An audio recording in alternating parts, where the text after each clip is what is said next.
Commissioner மாதிரியான நல்லவங்க இருக்கிறதுனாலதான் மாசிலாமணி மாதிரி அயோக்கியன்களை அரெஸ்ட் பண்ண முடிஞ்சது. இந்த கமிஷனர் மாதிரியே நானும் ஒரு ஐபிஎஸ் ஆகி இந்த மாதிரி அயோக்கிய பசங்களை அடக்கி வைக்கணுமா? அத நினைச்சு நீ சந்தோஷப்படுமா?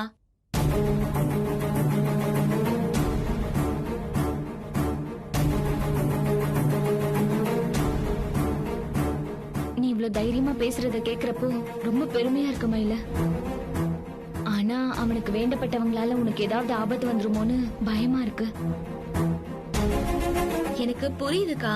என்ன பிரச்சனை வந்தாலும் நான் சமாளிச்சுப்பேன்.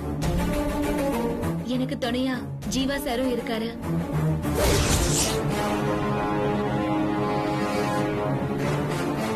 என்ன நினைச்சு நீங்க யாருமே பயப்படாதீங்க, சரியா? மயிலு, ஜீவா தம்பி கிட்ட கொஞ்சம் போன கொடுமா. சரி.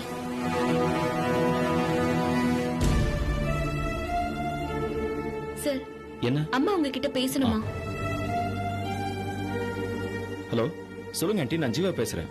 தம்பி, இவ்ளோ பிரச்சனைக்கு நடுவுலயும் நான் கொஞ்சம் தைரியமா இருக்கேன்னா அதுக்கு நீங்க அங்க இருக்கிறது தான் காரணம். என் பொண்ண தனியா விட்டுறாம நல்லது கெட்டது எல்லாத்துலயும் துணையா நிக்கிறீங்க. எத்தனை பிறவி எடுத்தாலும் அந்த நன்றி கடனை தீர்க்கவே முடியாத தம்பி.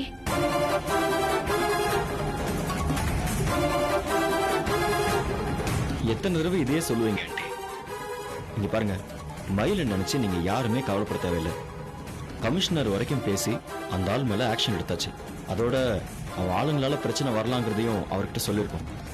அப்படி ஏதாவது ஆச்சுன்னா ஒன்றும் பயப்பட வேண்டாம், அவர் உடனே நடவடிக்கை எடுக்கிறதா எங்ககிட்ட சொல்லியிருக்காரு. போலீஸ் நம்ம சைடு இருக்கிறதுனால நம்ம பயப்பட வேண்டிய அவசியமே இல்லை ஆண்டி. இங்க பாருங்க ஆண்டி, நான் இங்க இருக்கிறது ஒன்லி பிசினஸை பாத்துக்கிறதுக்காக மட்டும் இல்ல, மயிலையும் பாத்துக்கிறதுக்காக தான்.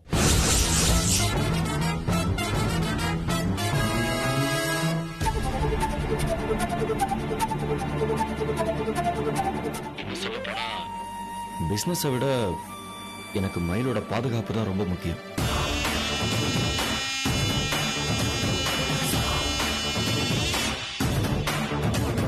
என்ன மீறி மயிலுக்கு எதுவும் ஆகாது, சரிங்களா? ஆகவும் விட மாட்டேன். நீங்க தைரியமா இருங்க.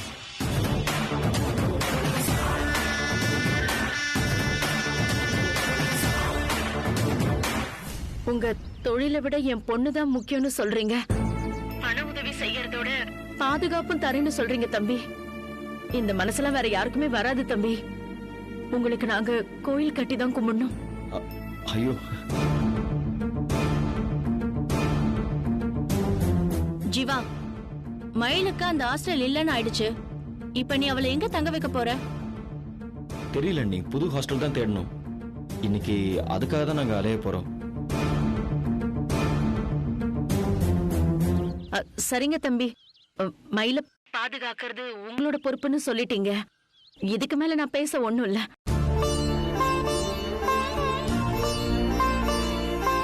மயிலு கிட்ட சொல்லிடுங்க, நான் வச்சிடுறேன்.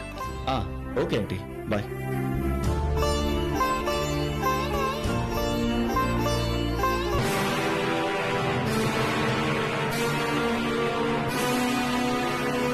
மயிலு, நான் போய் ஃப்ரெஷ் ஆயிட்டு வந்துடுறேன். இன்னைக்குள்ள எப்படியாவது ஒரு ஹாஸ்டல் பிடிச்சிருவோம், சரியா? சரி sir.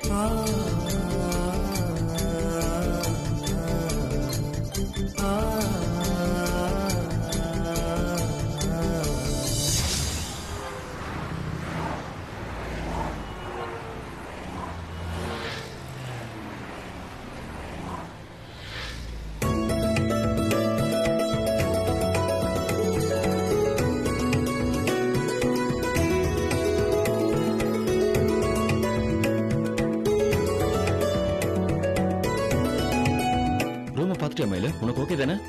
Okay sir. Commissioner sir எல்லா விஷயத்தையும் சொன்னாரு சார். அந்த ஹாஸ்டல்ல நடந்தது பெரிய அசிங்கம். நினைச்சு பார்க்கவே பகீர்னு இருக்கு. நம்ம ஹாஸ்டல் எல்லாம் அது மாதிரி எதுவும் நடக்காது சார். நீங்க தைரியமா இவங்களை விட்டுட்டு போலாம். அந்த உடனும் இதே மாதிரி தான் தேன் ஒழுக பேசினாங்க. அதனாலதான் அவங்கள நம்பி விட்டுட்டு போனேன். அது தப்பான பொம்பளை சார். மாசிலாமணி கொடுக்குற காசுக்காக அது என்ன வேணாலும் செய்யும். ஆனா நாங்க அப்படி இல்ல சார். கஷ்டப்படுற பொண்ணுங்களுக்காக ஒரு சர்வீஸ் மாதிரி தான் சார் இதை செஞ்சுக்கிட்டு இருக்கோம். கமிஷனர் சாரும் இதே தான் மேம் சொன்னாரு. அவரே ரெக்கமெண்ட் பண்ணதுனாலதான் இவங்களை இங்க கூட்டிட்டு வந்தேன். நீங்க கொஞ்சம் ஸ்பெஷல் கேர் எடுத்து இவங்களை பாத்துக்கோங்க, சரிங்களா? கண்டிப்பா சார். Okay, thanks ma'am. நான் அப்படியே கிளம்புறேன். ஓகே சார், நீங்க கிளம்புங்க. ஆ. இவங்கள பத்திரமா பாத்துக்க வேண்டியது எங்க பொறுப்பு. ஆ, சரி மேடம், நான் இவங்க கிட்ட கொஞ்சம் தனியா பேசணும். Okay sir. ஓகே. மயிலு, இப்ப எல்லாமே ஓகே தானே? ஓகே தான் சார். கமிஷனர் சார்கிட்ட முன்னாடியே பேசியிருந்தோம்னா நேரா இங்கேயே கிளம்பி வந்திருக்கலாம். தேவையில்லாம அலையிற மாதிரி ஆயிடுச்சுல. ஐம் வெரி சாரி மயிலு. நான் தான் உங்ககிட்ட மன்னிப்பு கேட்கணும் சார். நான் உங்களுக்கு ரொம்ப தொந்தரவு கொடுத்துட்டேன். ஹே, அந்த மாதிரிலாம் எதுவும் இல்ல, புரியுதா? நீ கண்டதை யோசிச்சு சங்கடப்படுத்திக்காத உன்ன. இல்ல சார், ஒரு ஸ்பான்சருங்கிற முறையில நீங்க எனக்கு பண உதவிதான் செய்ய முடியும் சார். அதுக்கு மேல நான் எதுவும் எதிர்பார்க்க கூடாது. செய்யணுங்கிற அவசியம் உங்களுக்கும் இல்ல. ஆனா நீங்க எனக்காக பல பேர்கிட்ட விசாரிச்சு ஒரு ஹாஸ்டல்ல சேர்த்து விட்டீங்க. ஆனா அங்க ஒரு பிரச்சனைனதும் நான் உங்களை தான் சார் கூப்பிடுற மாதிரி ஆயிடுச்சு. நீங்களும் முகம் சுளிக்காம ஓடி வந்து பாத்தீங்க. திரும்ப எனக்காக அலைஞ்சு தெரிஞ்சு இந்த ஹாஸ்டல்ல பாத்திருக்கீங்க. யாருமே இந்த மாதிரி எல்லாம் செய்ய மாட்டாங்க சார். உங்களுக்கு எப்படி நன்றி சொல்றதுன்னே தெரியல சார். அட, உதவிக்கு தான் மயில நன்றி சொல்லணும். இது என்னோட பொறுப்புன்னு சொல்லி நான் உங்ககிட்ட முன்னாடியே சொல்லிட்டேன், ஞாபகம் இருக்கா? ஒரு ஸ்பான்சருங்கிறவங்க வெறும்னே பணத்தை கொடுத்துட்டு ஒதுங்கினா நியாயமா இருக்காது. அந்த ஸ்டூடெண்ட் படிக்கிறதுக்கு ஏத்த சூழ்நிலையை அமைச்சு கொடுக்கறது முக்கியம்னு சொல்லி நான் நினைக்கிறேன். அதுவும் இல்லாம நாங்க ஸ்பான்சர் பண்ற பொண்ணுங்கிறத தாண்டி நமக்குள்ள வேற ஒரு கனெக்ஷனும் இருக்கு. நீ ஒரு வகையில எங்களுக்கு தூரத்து சொந்தமாயிட்டல்ல. ரிலேஷன் ஆனதுக்கு அப்புறம் நாங்க ஸ்பெஷலா கேர் எடுத்து உன்னை பார்த்து தானே ஆகணும். சோ என்ன டிஸ்டர்ப் பண்றோமேன்னு சொல்லி நீ யோசிக்கவே யோசிக்காத. சொந்தக்காரங்கிற உரிமையில நீ எதுவா இருந்தாலும் என்ன தயங்காம கேளு, சரியா? ஓகே, நான் அப்படியே கிளம்புறேன் மயிலு. Okay sir. நீ நடந்ததையே நினைச்சு கவலைப்பட்டுட்டு இருக்காத. அது எல்லாத்தையும் கெட்ட கனவா நினைச்சு மறந்துரு, சரியா? அப்புறம் காலையிலயும் ராத்திரி தூங்க போறதுக்கு முன்னாடியும் எனக்கு ஒரே ஒரு கால் பண்ணு. அப்பதான் நான் கொஞ்சம் ரிலாக்ஸ்டா ஃபீல் பண்ணுவேன், ஓகேவா? சரிங்க சார். Okay, ton.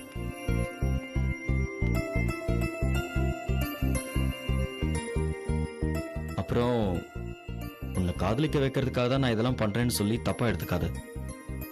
அது வேற இது வேற, புரியுதா? உன் இடத்துல வேற எந்த பொண்ணு இருந்திருந்தாலும் நான் இதைத்தான் செஞ்சிருப்பேன். நான் வரேன்.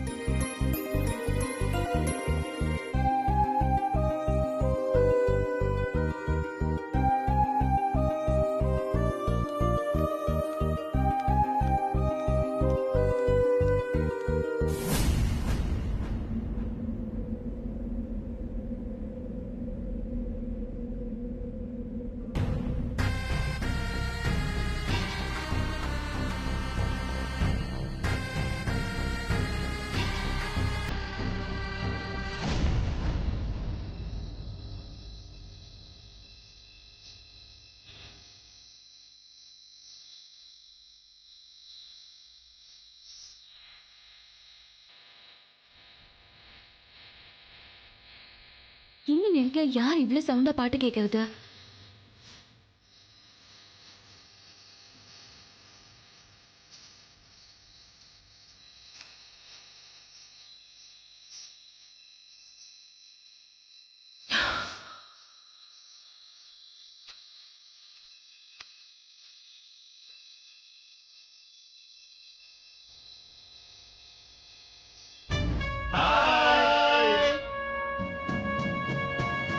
சரக்கு அடிக்கிறியா?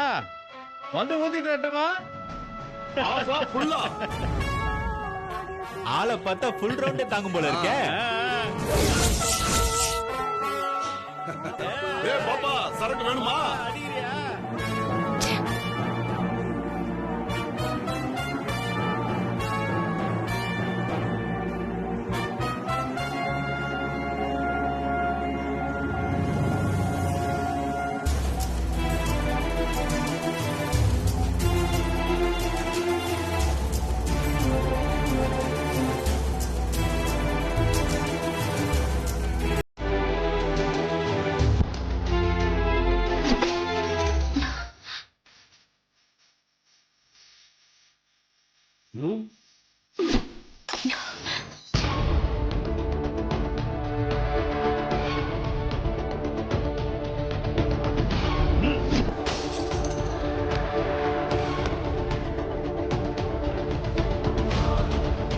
ஏய் வந்துட்டாடா. பாட்டை மாத்தி போடு. இந்த போடுற அடுத்த பாட்டு.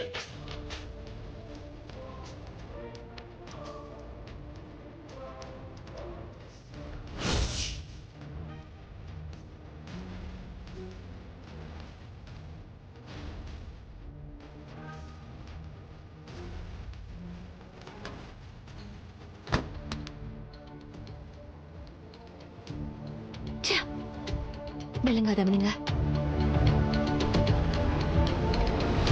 அசிங்க பிடிச்சவனுங்க, யாரு இவனுங்க? எதுக்கு இங்க வந்து ரெகுலர் பண்ணிட்டு இருக்கானுங்க?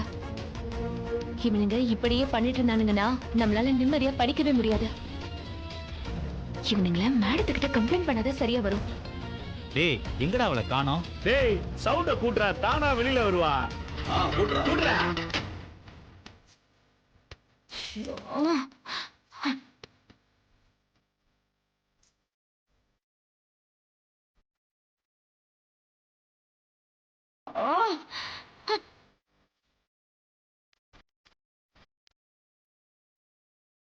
ஏச்சி குச்சிமி, உங்க ஹாஸ்டல்ல தங்குறதுக்கு நாம வரலாமா? கட்டையில போறவனே மூஞ்சிய பாரு.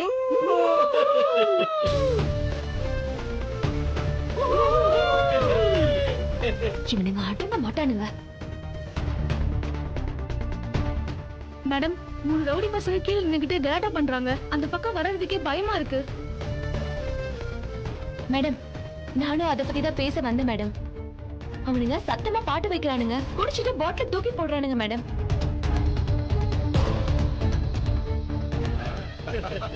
நிம்மதியா படிக்கவும் விட மாட்டேங்கிறானுங்க, தூங்கவும் முடியல. ஆமா மேடம், நாங்க இப்ப வரப்ப பாட்டு பாடி கிண்டல் பண்ணாங்க. தயவு செஞ்சு அவங்கள விரட்டுங்க மேடம். இவ்வளவு நாள் இந்த மாதிரி தொல்லை இருந்தது இல்லையே, இப்ப திடீர்னு இவங்க எங்க இருந்து வந்தாங்க? இன்னைக்கு ஒரு கை பக்கம் போக கூடாது மாமே. பாத்துக்கலாம். மெல்ல நடமே நீ என்னாகும் மலர் பாதம் நோகும் சின்ன. இருங்க, நான் போய் பேசி பாக்குறேன். நீங்களே யாரும் டென்ஷன் ஆகாதீங்க. சரி மேடம்.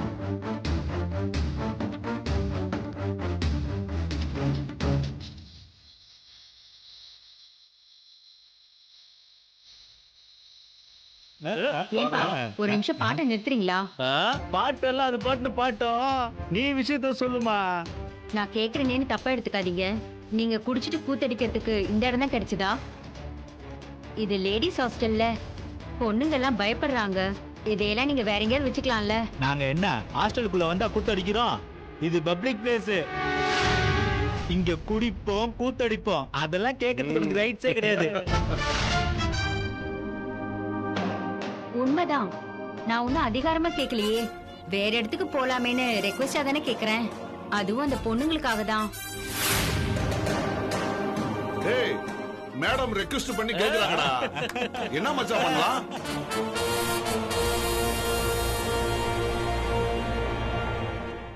ஏய், பாட்டை மாத்தி போடுவோம். அப்படி சொல்லு மச்சான்.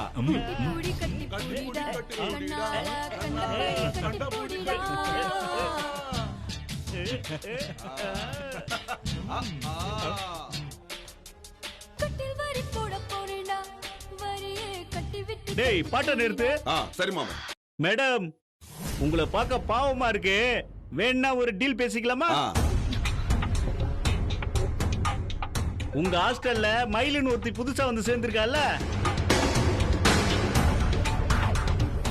அவளை வெளியில அனுப்பிடு, நாங்க போயிடுறோம்.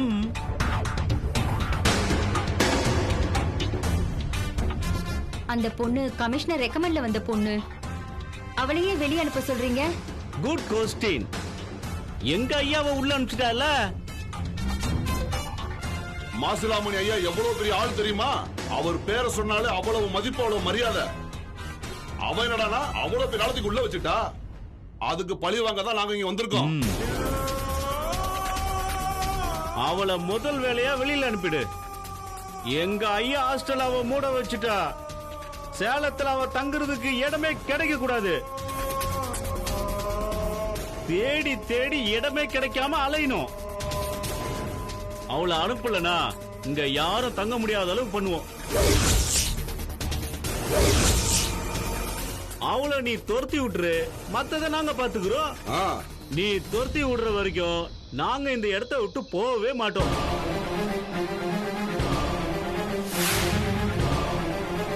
நாங்க சொல்ல வேண்டியதை சொல்லியாச்சு.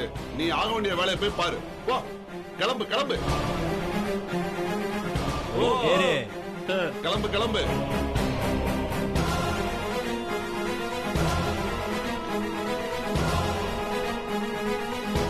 மேடம், உன்னை டார்கெட் பண்ணிதாமா வந்திருக்காங்க. அவங்க எல்லாருமே மாசிலாமணி ஆளுங்க. உன்னை வெளியில அனுப்பணுமா? இல்லனா இப்படிதான் டார்ச்சர் பண்ணுவேன்னு சொல்றாங்க.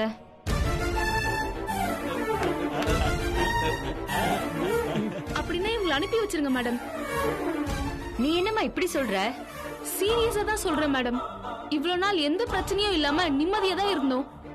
இப்ப இவங்க வரப்போய் தானே பிரச்சனை ஆரம்பிச்சிருக்கு. அப்ப இவங்களை வெளியில அனுப்புறது தானே சரி. என்னங்க பேசுறீங்க நீங்க? ரவுடி பசங்க கலாட்டா செஞ்சாங்கன்னா அதுக்கு நான் என்ன பண்ண முடியும்? அவங்க இங்க வந்ததுக்கு காரணமே நீங்க தானே. உங்க ஒருத்தியால நாங்க இவ்ளோ பேர் கஷ்டப்படணுமா? உங்களுக்காக நாங்க ஏன் நிம்மதி இல்லாம தவிக்கணும்? நான் ஏதோ தப்பு பண்ண மாதிரி எல்லாரும் பேசுறீங்க. நான் ஒரு நியாயத்துக்காக போராடினேன். நம்மள மாதிரி பொண்ணுங்களோட மானம் போயிடக்கூடாதுன்னு தான் நான் அந்த ஆளு மேல கம்ப்ளைண்ட் கொடுத்தேன். நீங்க அத கூட புரிஞ்சுக்கலன்னா எப்படி? நீங்க என்ன யதார்த்தம் புரியாம பேசிட்டு இருக்கீங்க? நம்ம எந்த மூலைக்கு போனாலும் இதே பிரச்சனை வந்துட்டு தான் இருக்கும். அதையெல்லாம் கண்டு காணாம போக பழகிக்கணும். எதிர்த்து நின்னா இப்படிதான் கஷ்டப்படணும். இவங்க பண்ண காரியத்தால இவங்க மட்டும் கஷ்டப்பட்டா பரவாயில்ல, நாமளும் சேர்ந்துல கஷ்டப்படுறோம். நமக்கு எதுக்கு இந்த தலையெழுத்து? நீங்க பிரச்சனை பண்ணதுனாலதான் அந்த ஹாஸ்டல்ல மூடிட்டாங்க. உங்களால இந்த ஹாஸ்டலுக்கு பிரச்சனை வந்தா நாங்க எங்க போறது? இத்தனை பேர் போறதுக்கு பதிலா நீங்க மட்டும் போலாம்ல. நீங்க யாரும் போக வேண்டிய நிலைமை வராதுங்க. இந்த ரவுடிங்க ரகலை பண்றது தானே உங்களுக்கு பிரச்சனை. அதை எப்படி சரி பண்றதுன்னு எனக்கு தெரியும்.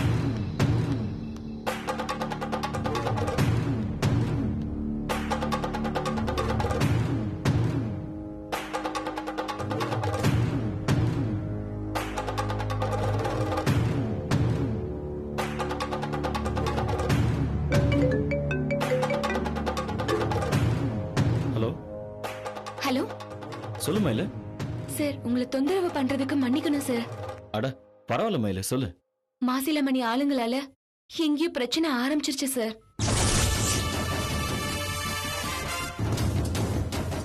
என்ன சொல்ற மயில? சார், நான் படிக்கிறதுக்காக ரூம்ல உட்கார்ந்துட்டு இருந்தேன் சார்.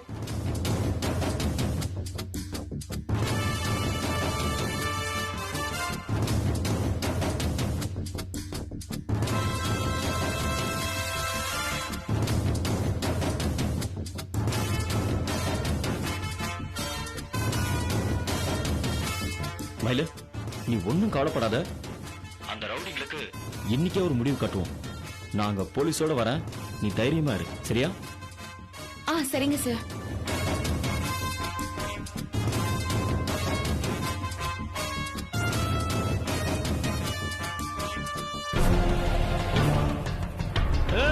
வா வா வா, வெளியில வா.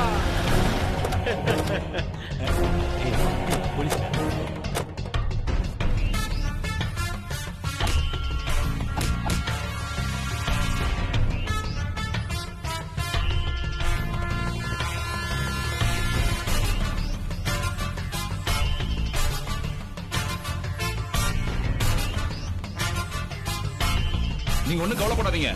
இனிமே இவங்களால எந்த தொல்லையும் இருக்காது. அப்படி சொல்லாதீங்க இன்ஸ்பெக்டர். எங்களை தூக்கி உள்ள வச்சாலும் இந்த பிரச்சனை தீராது. எங்களை மாதிரியே 4 பேர் நாளைக்கு இங்க வருவானுங்க. இதே இடத்துல நின்னு கலாட்டா பண்ணுவானுங்க. அவனுங்களையும் தூக்கிட்டு போனாலும் ஐயாவுக்காக டெய்லி 4 பேரா இங்க வந்துகிட்டே இருப்பானுங்க. எத்தனை பேரை சார் தூக்கி நீங்க உள்ள வைப்பீங்க? அப்புறம் உங்க ஸ்டேஷன்ல இடமே இல்லாம போயிடும். சார் சார் உள்ள வச்சு 4 எத்து ஏத்துறேன்னு வச்சுக்கோ, எவனும் இந்த பக்கம் வரவே மாட்டீங்க. நீங்க எங்களை கொன்னே போட்டாலும் சரி, எங்க ஆளுங்க பயப்படவே மாட்டானுங்க சார். எங்க ஐயாவுக்காக தில்லா வந்து நிப்பானுங்க. குடிச்சு கூத்தடிச்சு ரகலப்படுவானுங்க. உங்களால ஒண்ணுமே செய்ய முடியாது.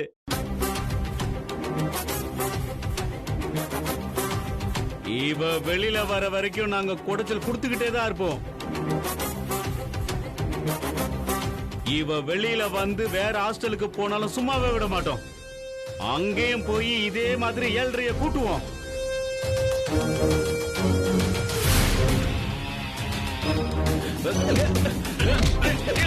ஏன் முன்னாடியே மிரட்டுறியாடா ஐயோ ராஸ்கல்?